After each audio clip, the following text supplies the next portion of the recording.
Welcome, everybody. Welcome to the Legendarium podcast. I am Craig, and today we are talking about the Book of Three by Lloyd Alexander. Let's introduce our panelists. Over there, he's my own personal Gurgi. It's Ryan Bruckman. And just as hairy feet. And, if we gave him Fluter's harp, he wouldn't be able to be on the show anymore. It's Kyle Lemon. I can't carry a tune either way, so it's fine. That's true. That's true. I have done enough commutes with you to know that is true.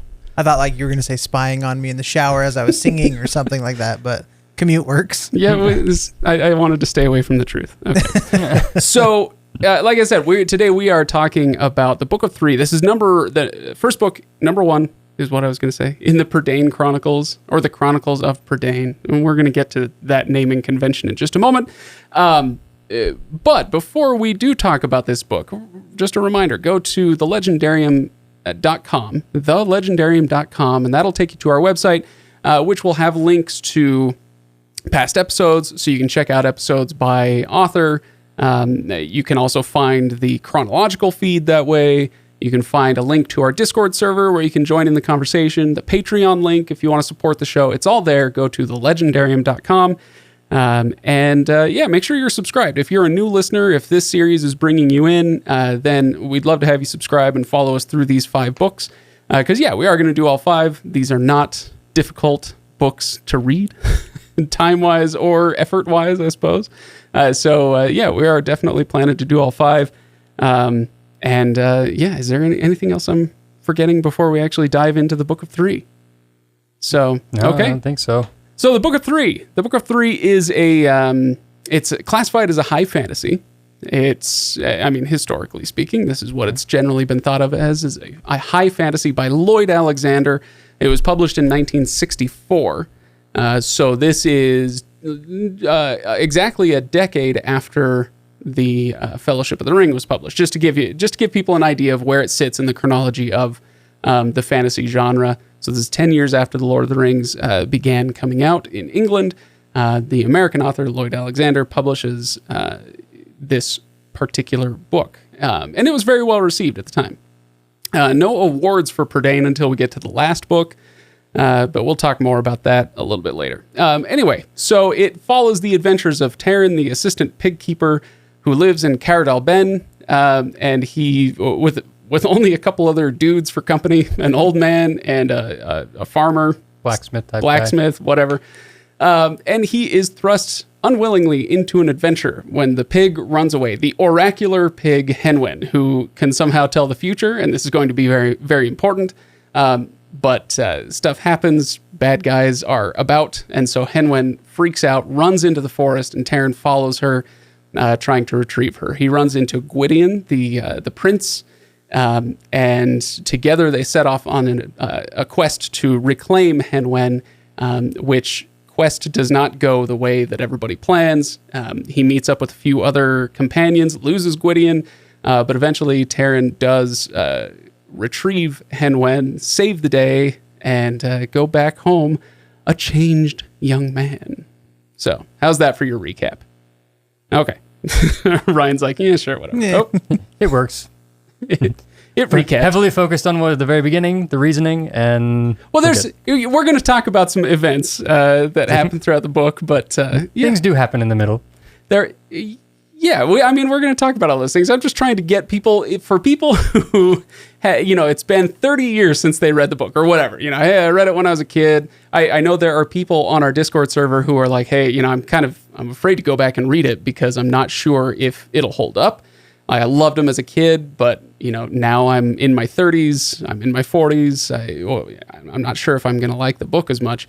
So, first of all, let's start with the question of how this book does as a book for kids, and then I want to go after how does it do as a book for adults, okay? So, Kyle, what would you say is the best age range today for this book? Ooh, that's a good question. I would say probably 8 to 12. That's exactly what I was going to say. Ryan's not along. It's kind of borderline. So I have an 8-year-old and we read a lot of books out loud. I'll read a bunch of stories about this level to her. I mean, this was maybe just beyond, like, to hold her interest long enough. Yeah. But I think that borderline she'd be able to do that. So I'd say 8 to 12, mostly because I don't think that Taryn is necessarily quite that young, but I think he's relatable to somebody that young. Right. And the simplicity of what his desires and what he wants to do. And he wants to be a hero. He wants to learn more, adventure. And he wants to be cool like the prince, but then he starts to learn more about what that means. And right. so I think it would be that range, 8 to 12. Yeah, exactly. He's very eager for adventure. You can almost, Ryan, I'm sure, was picturing Yoda as Dalben going, adventure, excitement. Yeah. So yeah, it's a pretty familiar character. And how old do we think Taryn is? Because it never actually says. I always pictured him as about 15, 16, something like that. I was thinking 14-ish. Yeah, just the youngest I think you could possibly place him would be like would maybe be 12, but I would probably be closer into the 14, 15 range. Yeah. 16 for the coming of age thing, but yeah. Right. Big enough that he can swing a blacksmith hammer and try to make horseshoes. So, yeah, right. Absolutely. So, okay. So I said I wanted to start with how does it do as a book for kids? We talked about the age range, but as far as story wise and character wise, I freaking love this book as a book for kids. I think it's fantastic. I read it as a kid. And so I do have the nostalgia factor feeding in, but it has been a long time since I read them. And so I feel somewhat coming into it and was able to look at it somewhat analytically. And I think it's really, really wonderful. Well done. It's a simple story. It is, and I mean simple in just about every way you can conceive of. The plot is simple. The characters are simple. The conflict, very simple, right? We're the good guys. Those are the bad guys. The Sons of Dawn versus Aran Deathlord. And the language is simple, maybe outside of the actual names of the characters, but the language is simple enough to understand. Yeah. So he definitely achieved what he was going for. But let's get right into our Discord comments because R.D. Murphy, 1976, which gives us a clue as to when R.D. Murphy was born. So let's see, R.D. Murphy, 45.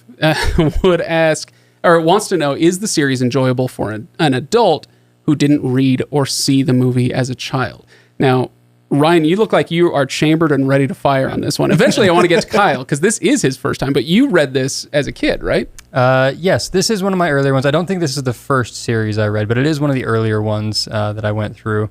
And yes, there is a connection to a film out there, The Black Cauldron that Disney did.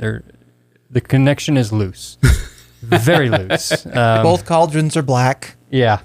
The character names are the same. That's about as far as it goes.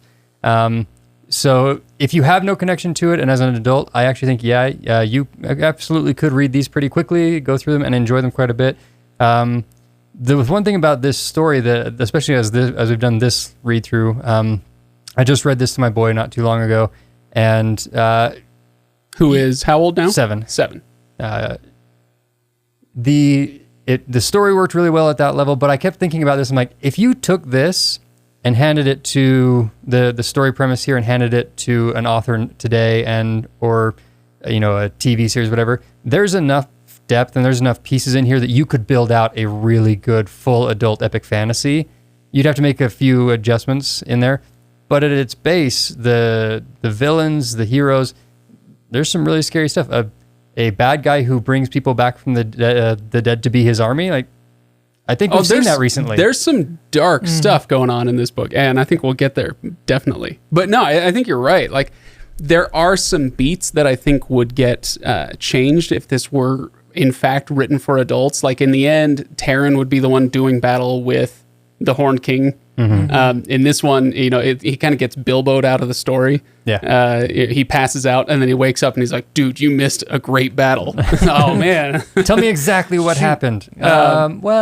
So yeah, there would be some changes, but I have to say, like you say, Ryan, the depth that's hinted at here, there's enough for an adult to fill in. It presents certain situations that a kid might not care about that much or even understand that much, as far as the morality tale of it, the friendships, the whatever themes are going on here, where a kid might recognize a rudimentary version of it, but an adult coming to this would read it and go, oh man, there's a lot going on here.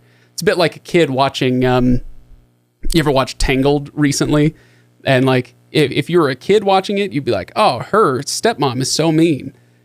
But then as an adult, you're like, that is straight up the most horrific, abusive relationship I've ever seen in a Disney movie. Where that's the kind of thing I'm talking about. You can fill in the gaps as an adult with the Book of Three, right? Is that fair?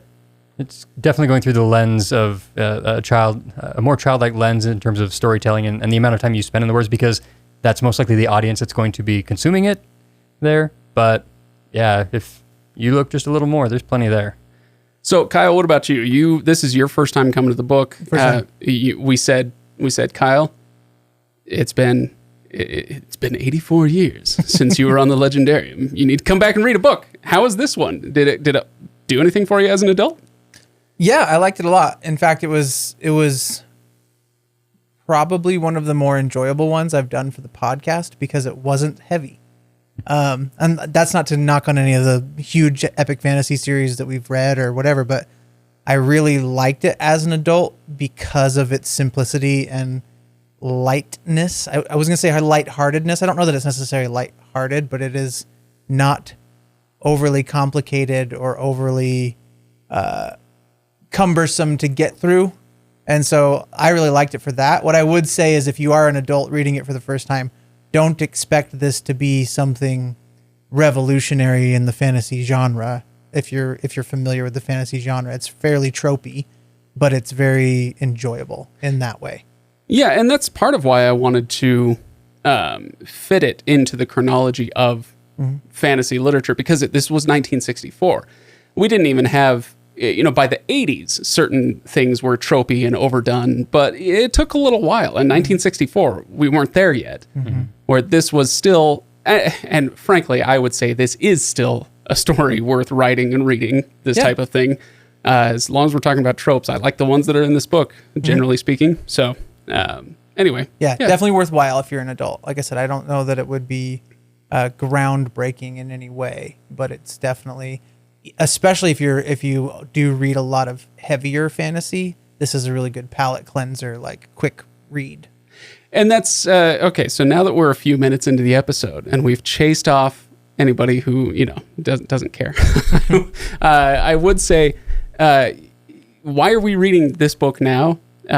This was definitely on our list, but I think it was like third or fourth on our list. Yeah, it was a little ways down. Me and Ryan were talking about.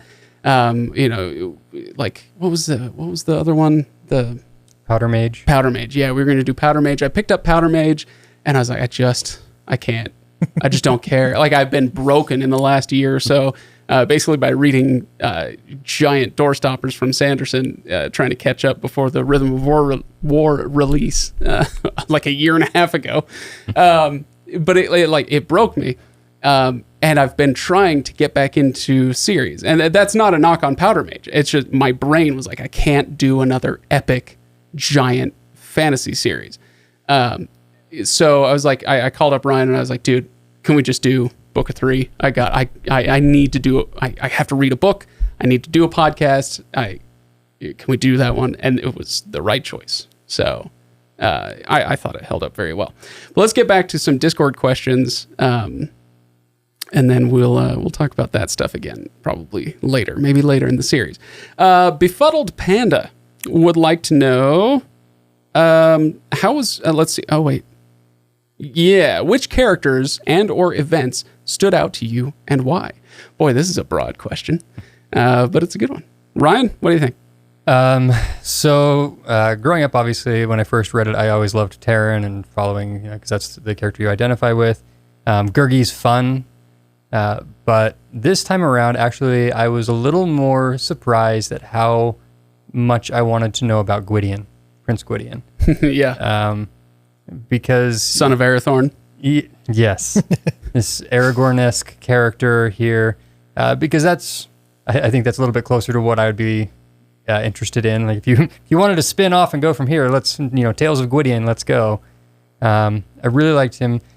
But one of the fun things about this one outside of Gwydion, I would say Eilonwy is probably my favorite character in this book because of how not oblivious to what's going on, but how she handles everything else compared to Taryn, to Gurgi, to Fluter, to everybody. It was like she's just so different, and I love the childish interactions between her and Taryn. It's cute, I guess, and it was fun to kind of watch that.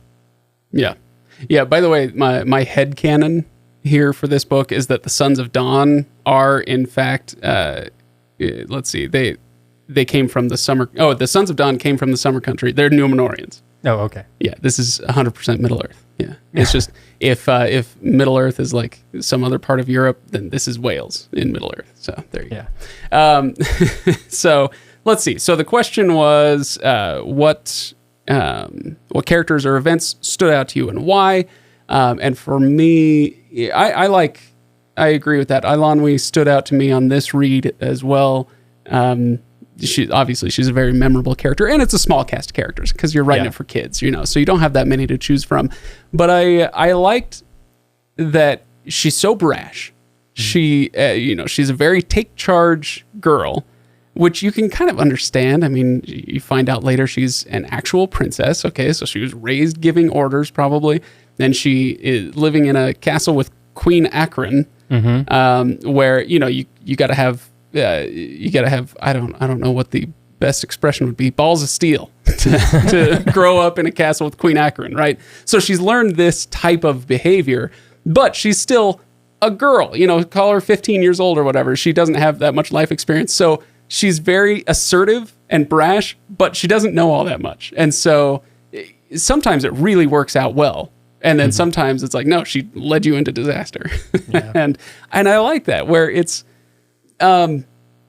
you take a character that I know some critics have called two-dimensional, and they call all these characters two-dimensional, which, okay, fine, it's a kid's book. What do you want? To a degree, fine, she's two-dimensional, but you put her in different situations and make her do the same thing. You're not changing her character. You're changing the situation around her, and watch how that character trait helps or hurts certain situations. Yeah. I really enjoyed reading her this time around. Kyle, would you have an answer for this one? I was actually going to go with Princess as well. Doggone it. I know. Bunch of old men talking about the teenage princess. I mean, kind of just going back to what I was talking about earlier with my daughter and us reading fantasy, like reading this. I've never read it before, but reading through this, she just reminded me of her. And it was for the main reason that she's very candid. And she just says what's on her mind, and she's basically like, Taryn, you're dumb most of the time when he does stuff, right? And he is. And he is, and she's not wrong. And but I just found her very enjoyable for many of the reasons that both of you already mentioned.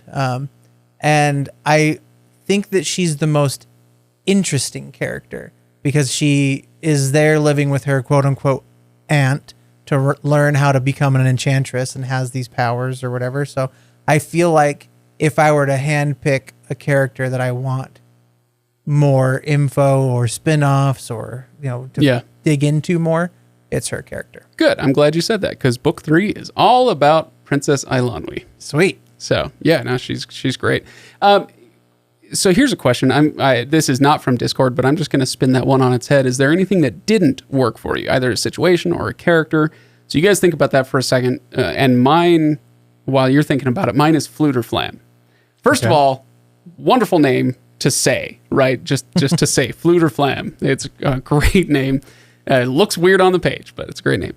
But the reason I say it didn't quite work was as a kid, it was a funny little quirky thing where he has this harp. It's a magic harp.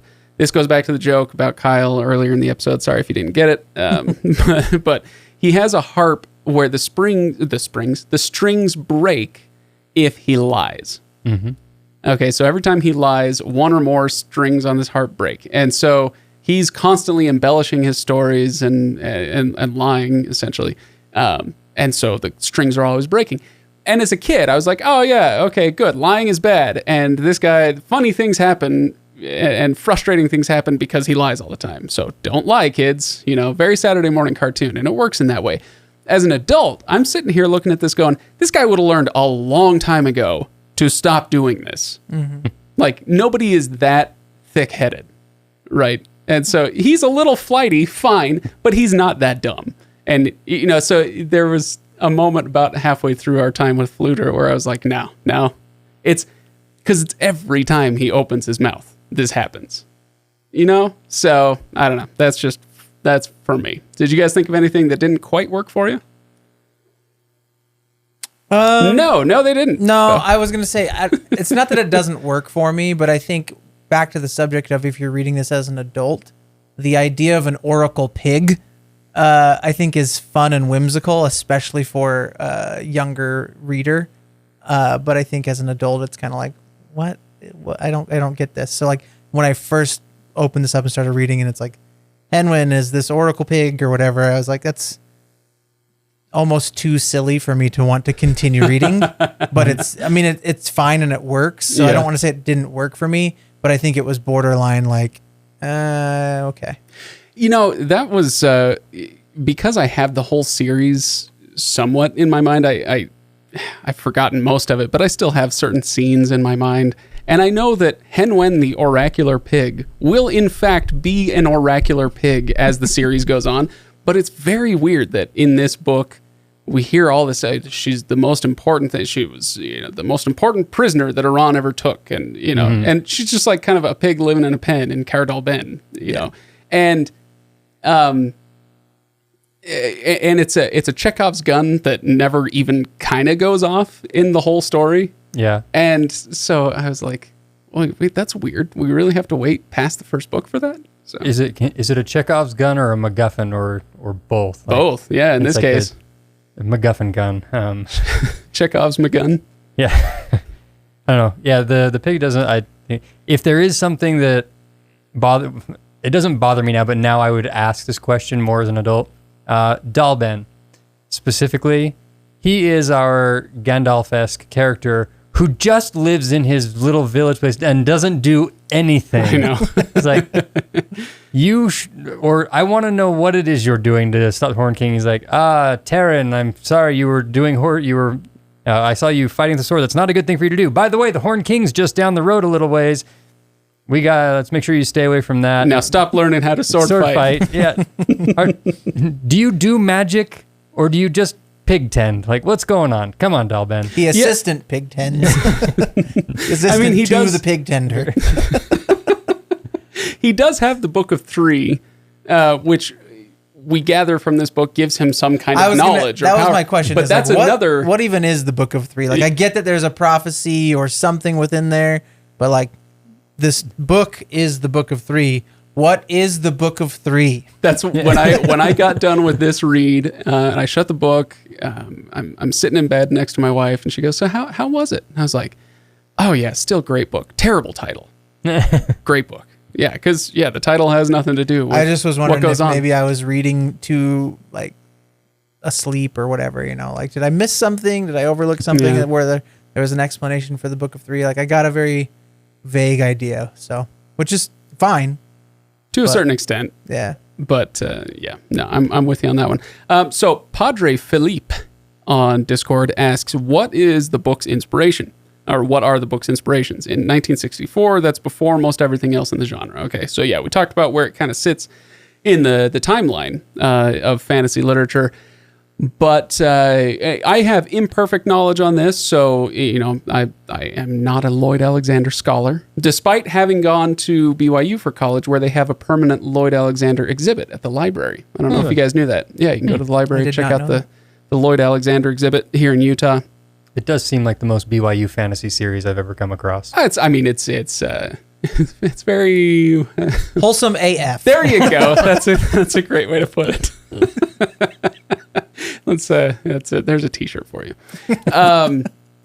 What was I going to say? Oh yeah. So anyway, this guy, he was born in the 1920s. He was a soldier for a while, and then he became a scholar.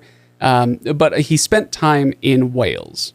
I can't remember why. I think maybe I'll do like a little author spotlight for one of the subsequent books as we go through the series. But he spent time in Wales, and much like Tolkien, as you go through Wales, you see the city names, the directional signs, or the signs on the pubs or whatever, and you see these names, these words that are just bizarre, but they look gorgeous.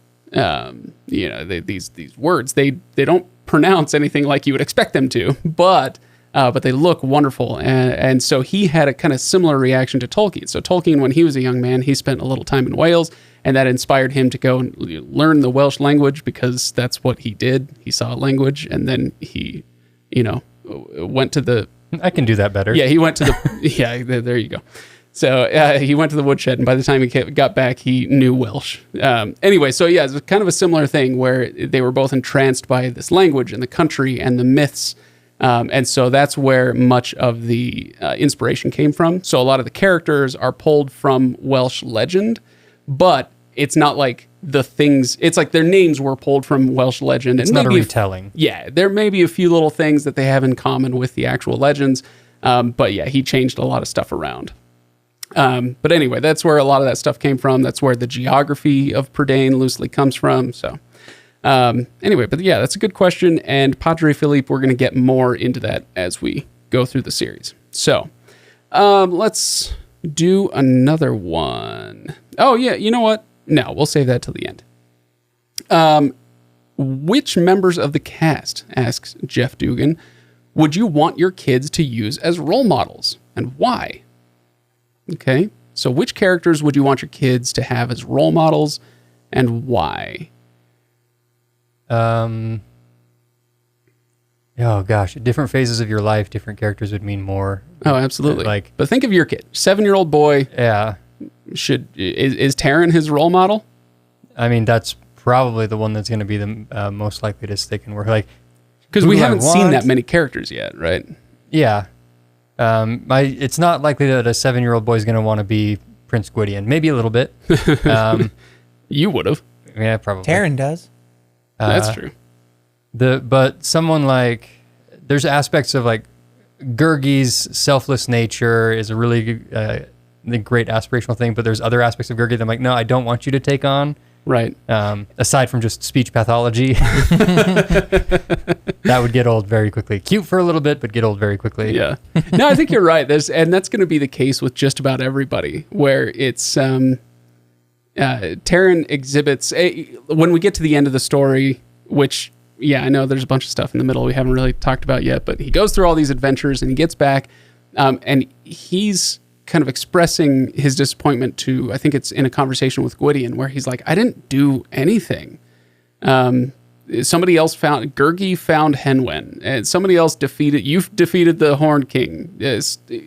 Other people, Eilenwy picked up the sword, et cetera, et cetera. I didn't do anything. And he's like, no, that's not true. You held the entire group together to enable them to do these things. There is something to be said for leadership, right? So you have a great future in middle management. There you go. So Taran, I guess my point is just that Taran is frustrating, and he's naive, and he's an idiot and a bullhead and all these things. But he does have that kind of determination and leadership quality that you would want a kid to have.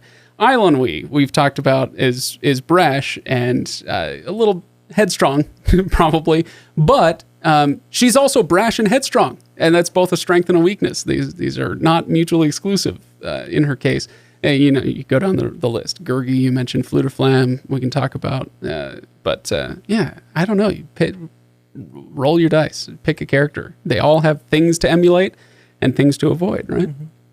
Yeah, Cole is a character we haven't even mentioned his name yet, but as an older person, I actually really appreciate Cole. And the first time reading it as a kid, you don't really, if you're not really familiar with a lot of fantasy tropes, you don't pick up on the idea that he's a grizzled war veteran who's been through all this before. Everything, you kind of know he's there because he knows how to sword fight. And stuff. Right. But to realize what he's sacrificed, what he's done, the personality he has, how patient he is, everything that's, as an adult, if there's a character in there to emulate a little bit more, I actually think Cole's someone who deserves a shout in that. Yeah, we just don't spend enough time with him, like you said. Like he's in the story. We learn little hints about his past, but we don't spend enough time with him for me to think about that as like. It's not until you don't have enough to emulate, basically. Yeah, you have the beginning with the time in the blacksmith shop, and then you have later on when the Sons of Dawn have to go to battle, and they've got to go off on their little journey. That's about it.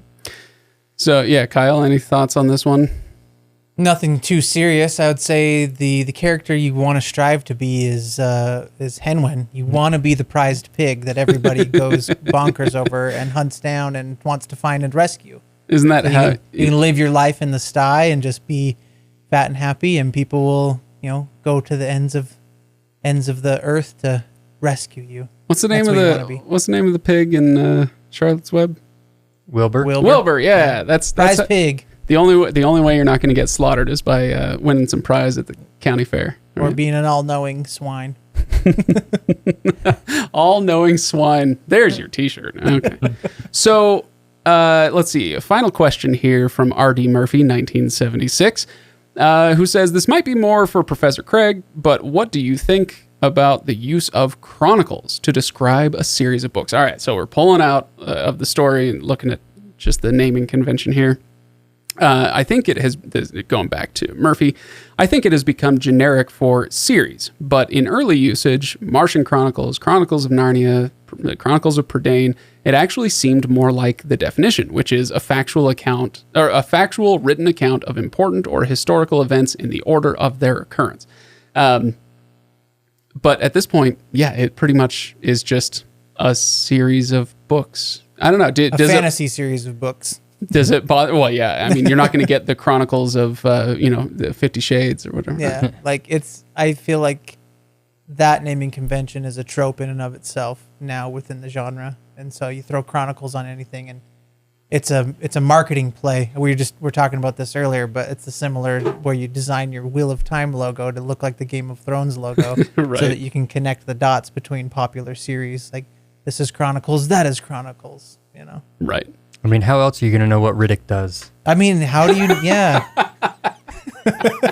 That's a great question, Ryan. That's a great question. Oh. Probably the best Chronicles out there. I mean, who could deny?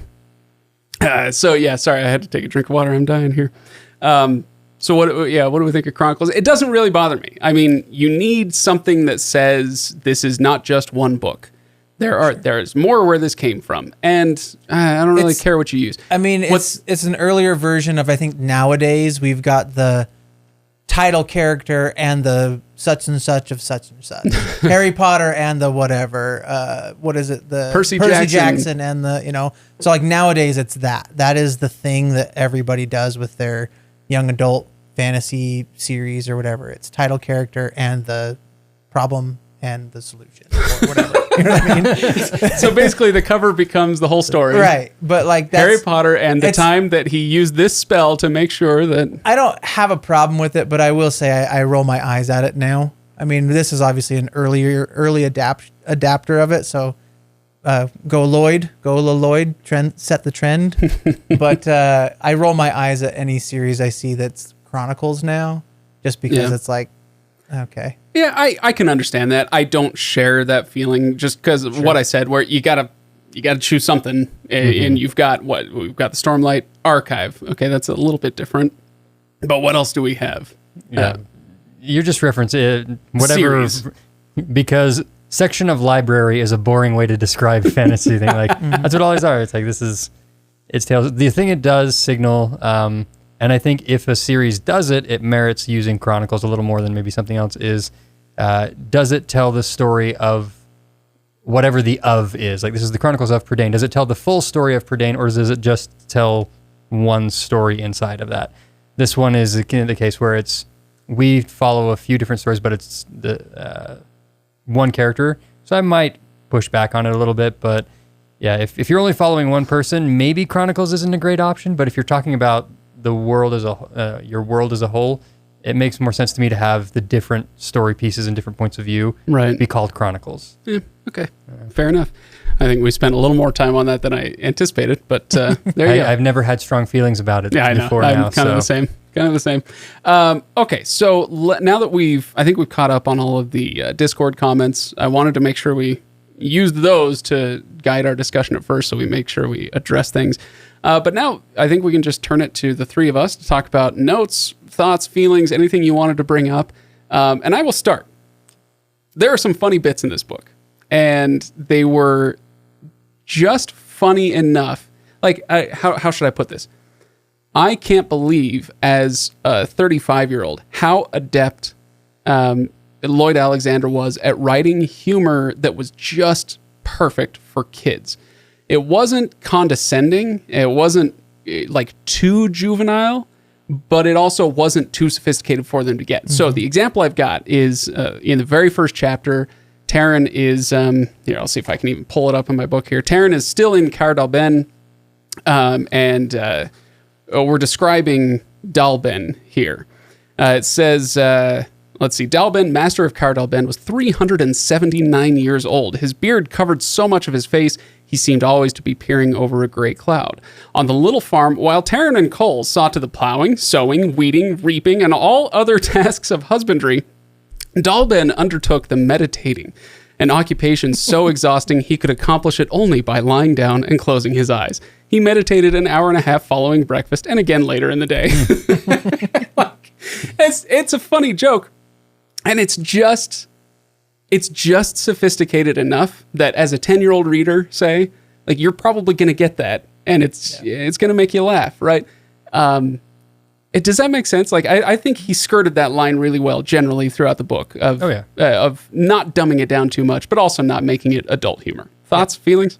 You could easily have taken a character like Gurgi, for example, and gone very juvenile with this super hairy, kind of gross-smelling creature, with add a whole bunch of flatulence and everything, and it just right. becomes this really juvenile moment, and the kid's like, ah ha ha, he fought it, it's funny. That was. Is your kid a troll or goblin? Goblin, okay, all right.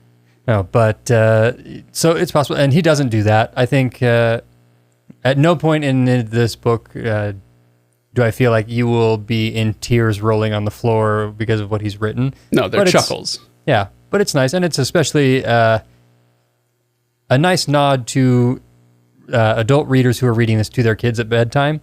Like, hey, here's a little something for you to kind of smile at, because you meditate an hour and a half when you get home from work, type thing, things like that. Well, yeah, and I think what it does really well, I think to an earlier point in the discussion, is that it keeps it light, because there are a lot of actually pretty dark themes throughout the book, and like Ryan mentioned, the Horned King, when we get to that point, it's this guy that raises an army of the dead, and that's scary for an 8 to 12-year-old person to read about, But you have a lot of these little light moments and funny moments, and to your point, it kind of brings them along. Like, oh, I got the joke. That's a big kid joke, or that's an adult joke. And somebody reading at this level, I think I know, at least for my daughter who's 8, she's the one that's like reading a book, and I read that faster than you. So we actually had a readathon the other day because I was reading this and she was reading her books.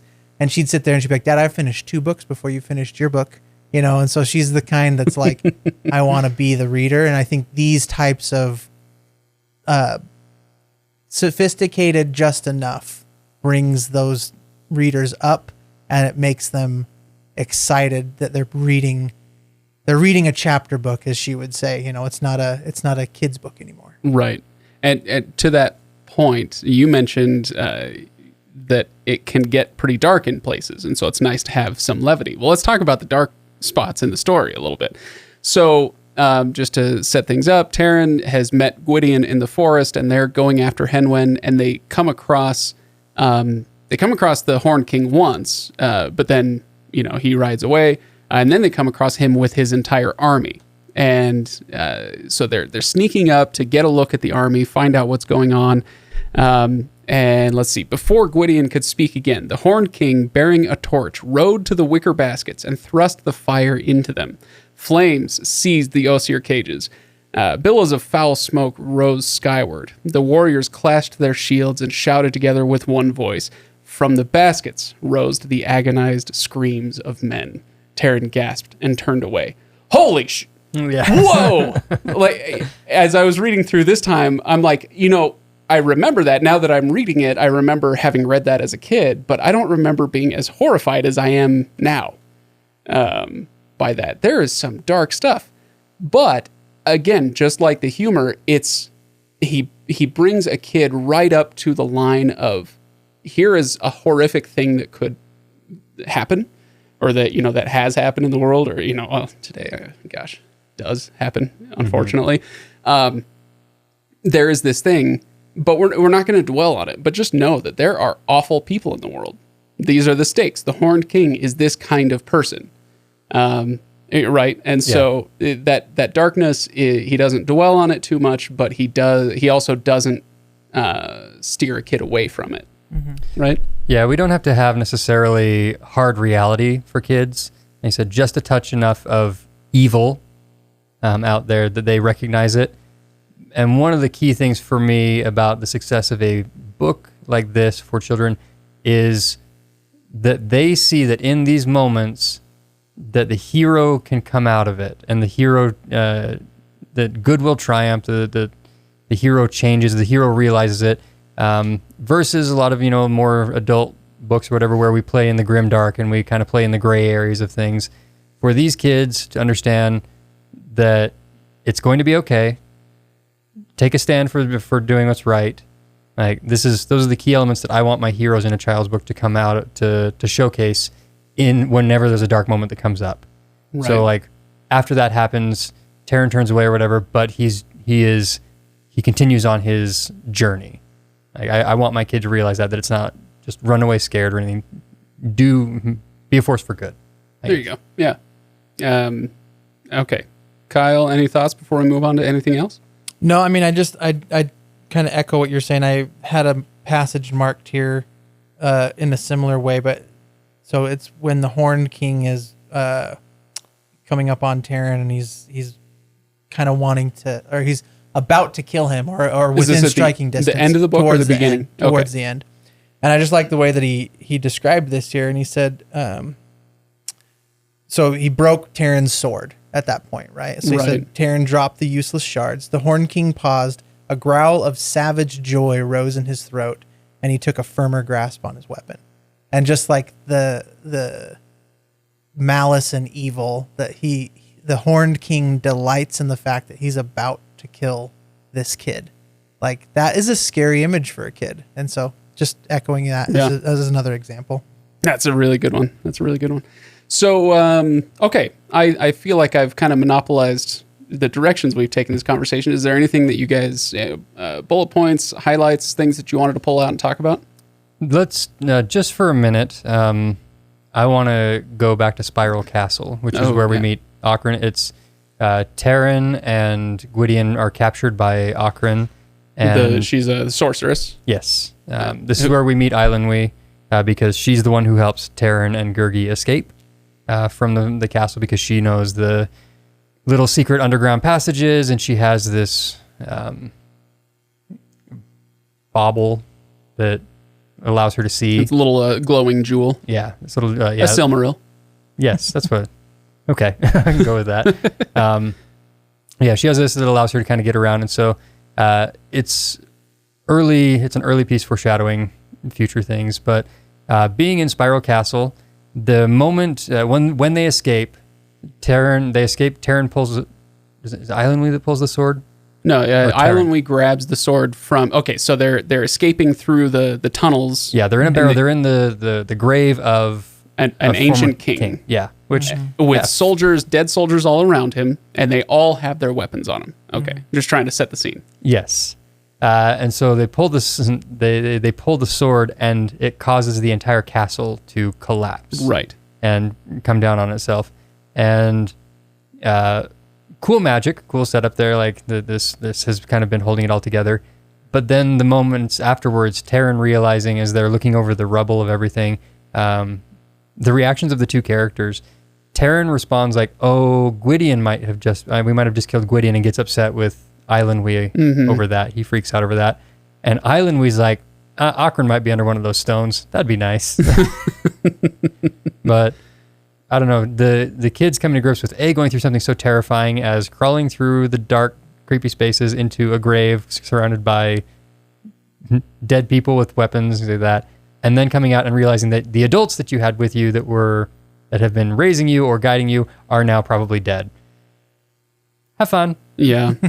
I love the Spiral Castle sequence. It might be, after this read through, my favorite sequence in the book, for a few different reasons. As an editor, I have quibbles where I'm like, yeah, we're going to need to spend some more time here and understand what's going on. But that's why I'm not an editor, because I wouldn't be a very good one. But what we get here, we get the villainous Akron, at least a glimpse of her for just a moment, and then we never see her again. But we also get it's a really well done glimpse into the history of Prydain, and I love this idea where you're in the domain of the sorceress, and she's evil and beautiful and terrifying and all of these things, and she is the mistress of this castle. And then they get down underneath in the barrows and all the tunnels and everything, and you start to realize, like, and Eilonwy says, no, she doesn't. She thinks she owns this place. She doesn't know the half of it. She only stays in her, her bedchamber and her audience chamber. That's about it.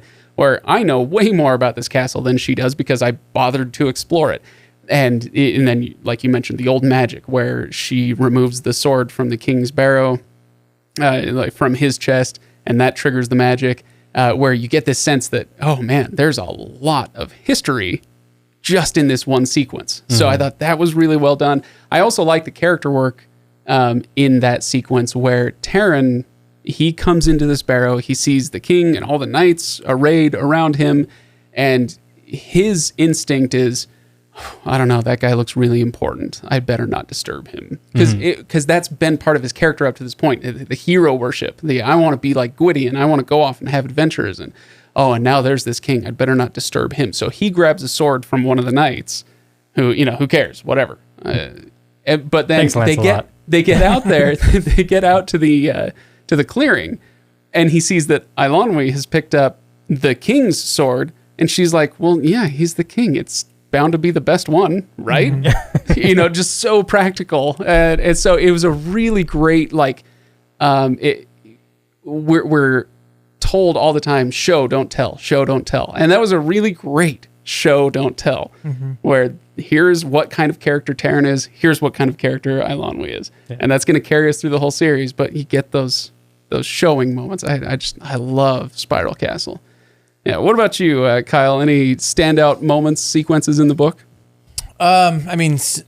Honestly, it's the same scene that I just read from, but you were talking about inspirations earlier. I think one of the questions was about inspirations, and it's after Taran's sword gets broken, and then he tries to actually grab I can't pronounce it, the sword that we're just talking about. Dernwyn. And he can't.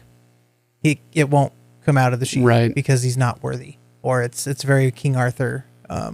So I really liked that callback and that whole scene. So I don't know how far that all extends. Obviously I haven't read through the rest of it, but just the idea that prophesied leader, sword, he's not worthy, can't pull that sword from the sheath or whatever. But anyways.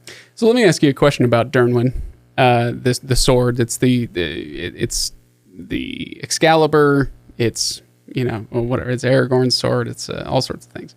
Dernwyn is the magical sword that is the key in the end to stopping the Horned King. And Gwydion uses it to defeat the Horned King. And it is found on accident. So it's during the escape from Spiral Castle, it's in the escape, but in that escape, they accidentally fall into the barrow, and then Eilonwy happens to pick up the right sword, and happens not to throw away this thing that's way too heavy for her to actually use. She just straps it to her back and carries it all the way to the end of the story so that we have it there at the end of the story.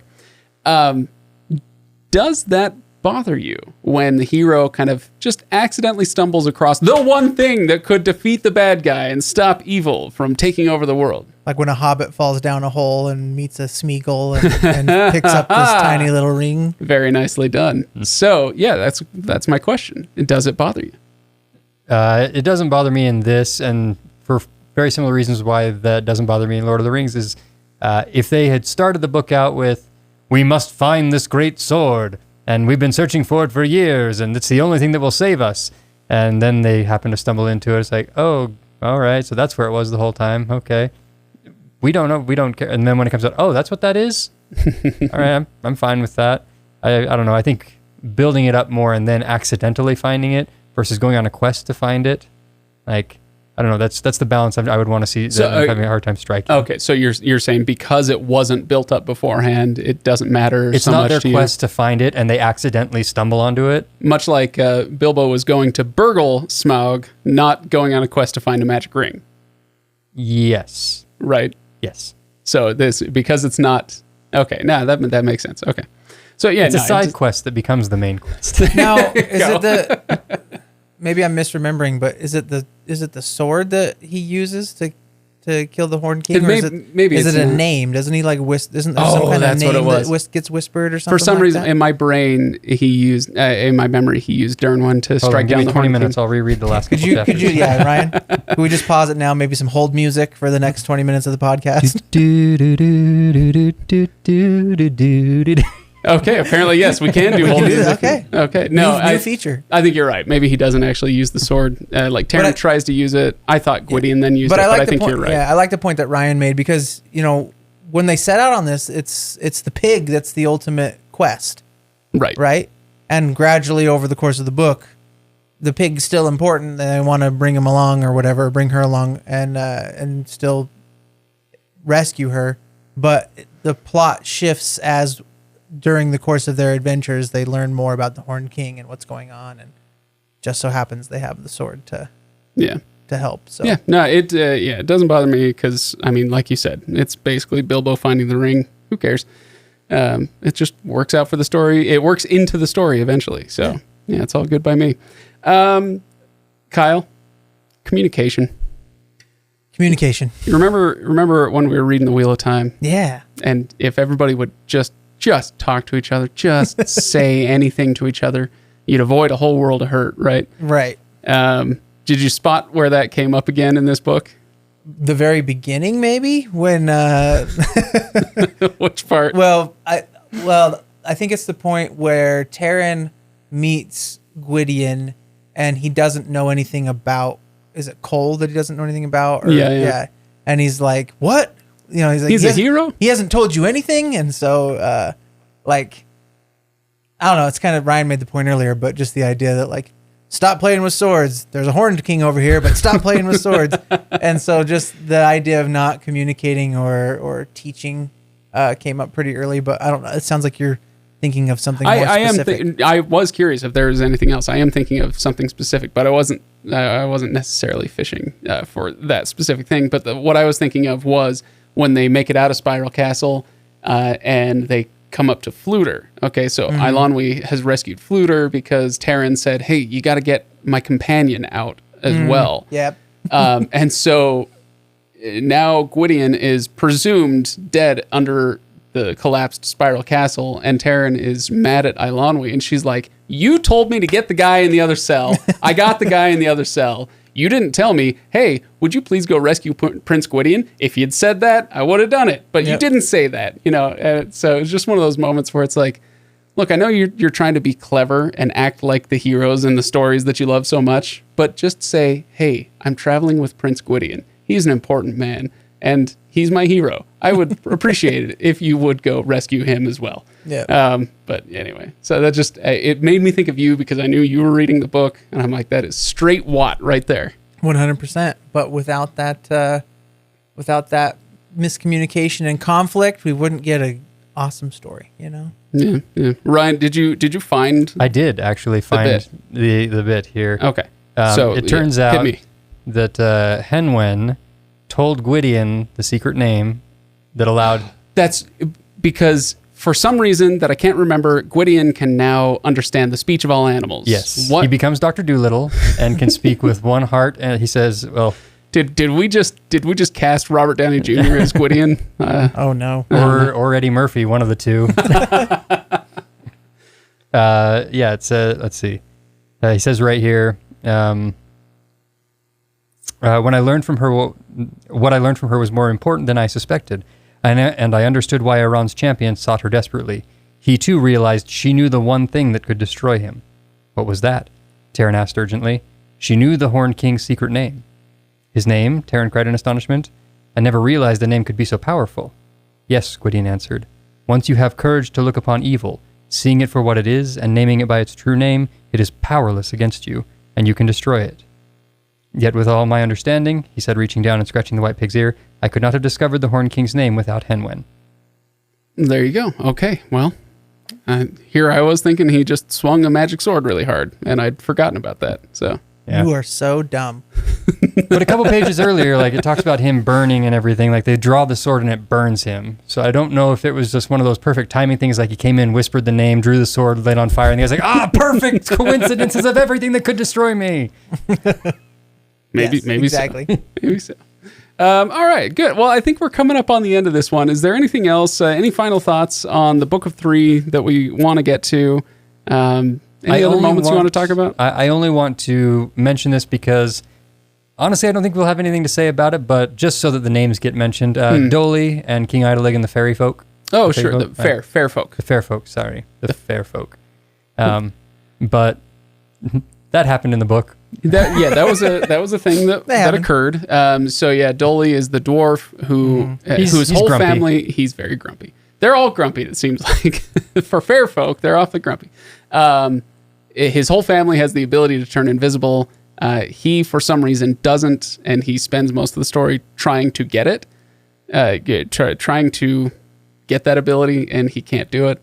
And he's rewarded with it somehow magically by Gwydion at the end of the story. Because that's how the Wizard of Oz works. Exactly. There you go. So, yeah, that's Doli. No, that's a good call out. We didn't get to them. We also didn't really talk much about the very delightful Noah and the Ark sequence, Valley. Medwin's Valley, which I really like. It's he's kind of Tom Bombadil and Beorn rolled into one. Yes, this is years after the love child of those two. Oh wow. Oh, okay.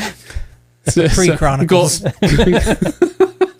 Goldberry is like, I'm going with Beorn now. So yeah, peace. That's how we get this valley of happy animals. I am just disturbed to the max at the moment. My brain doesn't know where to go other than to end this episode before it gets any worse.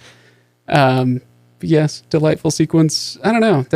Okay, I will say my final thought on the book. Okay, if it's not clear, I freaking love this book. I loved it as a kid. I wondered if I would love it as an adult. I do.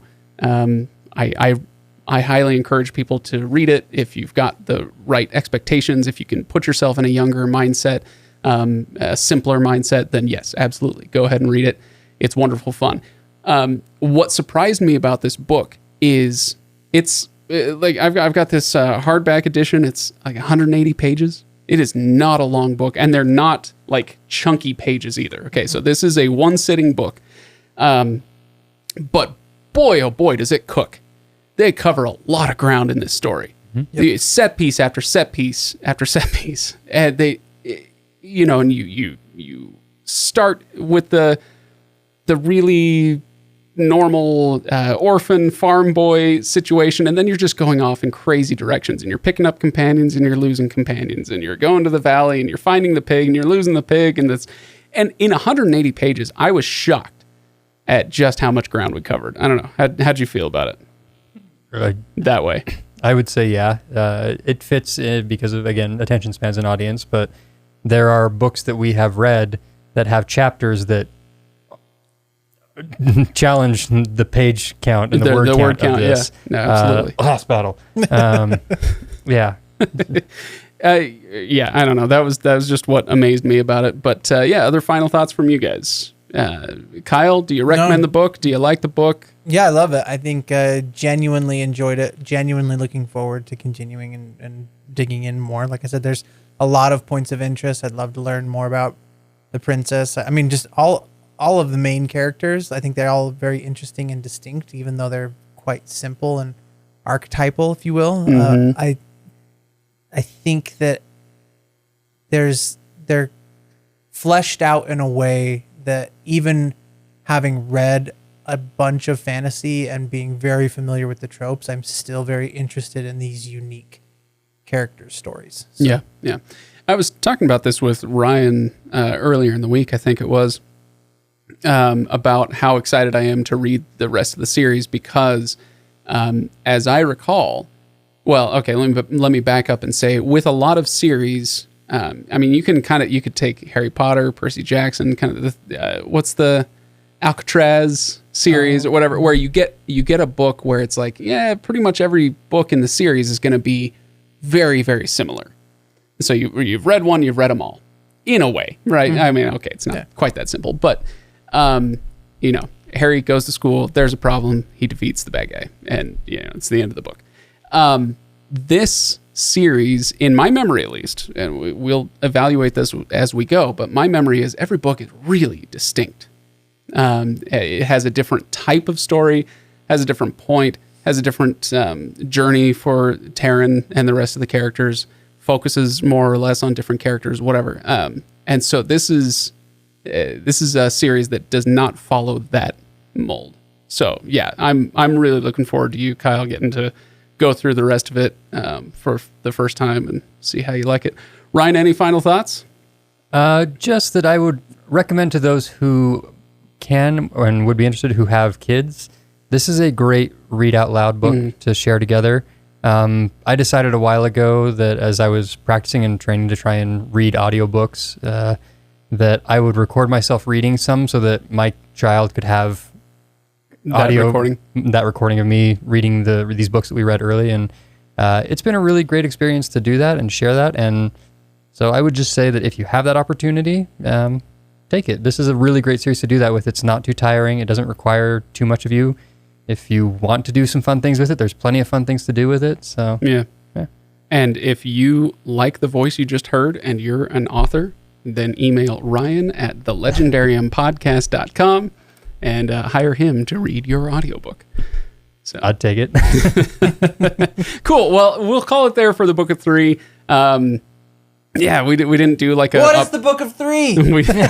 We didn't do a plot breakdown or anything, but I feel like we at least have a good handle on who these characters are and what this world is, which is kind of what this book is meant to do. It is a nice self-contained quest, but a lot of Chekhov's guns are being placed on mantles, and we have 4 more books to see them go off. So, just think. I don't own a Chekhov's gun, let alone many Chekhov's guns. Which would necessitate an entire rack. Okay, so we'll call it there. I hope you all join us for the other books. Thank you so much for listening. Thank you for watching. If you're watching on YouTube, we appreciate you. Like and subscribe. See you next time.